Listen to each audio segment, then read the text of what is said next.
কোনো যদি ছোটোখাটো কোনো কাজ হয় এটা নিয়ে আমরা খুব সহজে যেতে পারি, সময় কম পরিমাণে লাগতেছে, স্বাচ্ছন্দ্যে যেতে পারতেছি। রংপুরের মধ্যে এরকম একটা সার্ভিস খুবই চমৎকার একটা সার্ভিস।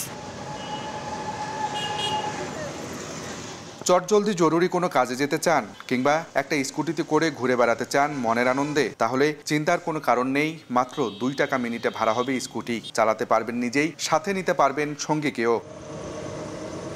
রংপুর নগরীতে রিকশা ও ব্যাটারি চালিত অটোরিকশাই মানুষের দৈনন্দিন জীবনযাত্রার একমাত্র ভরসা। তবে এবার নগর জীবনে যোগাযোগ ব্যবস্থা সহজ করতে চালু হলো বাইক শেয়ারিং সার্ভিস স্কুট।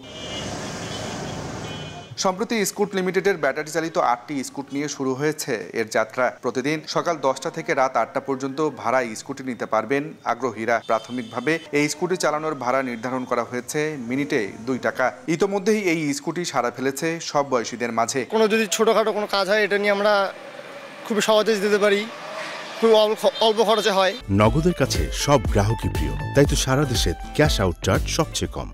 সময় কম পরিমাণে লাগতেছে, স্বাচ্ছন্দ্যে যেতে পারতেছি। কারণ এখনকার যুগে সময়ে আপনার যতটা সেভ হবে ততটাই আপনি নিজেকে গুছাই নিতে পারবেন। মিনিটে 2 টাকা।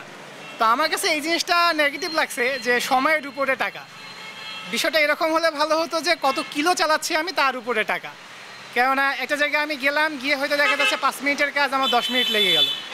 তো আমি চিন্তা করে গেলাম একটা, কিন্তু ওখানে হয়ে গেল আরেকটা। এক্ষেত্রে কিন্তু আমাকে অনেক বেশি পে করা লাগতেছে। এই স্কুটিগুলো ঘন্টা চুক্তিতে ভাড়া নেওয়ার জন্য যাত্রীদের প্রথমেই নির্ধারিত ফর্মে প্রয়োজনীয় তথ্য দিয়ে রেজিস্ট্রেশন করতে হবে। এজন্য খরচ করতে হবে 20 টাকা। নগরীর বিকন মোড়ে চালু হয়েছে এই বাইক শেয়ারিং সার্ভিসের একটি পয়েন্ট। তবে ভালো সাড়া পেলে আরও বেশ কয়েকটি পয়েন্ট চালুর কথা জানান কর্তৃপক্ষ। রেজিস্ট্রেশন ফি হচ্ছে আমাদের 20 টাকা।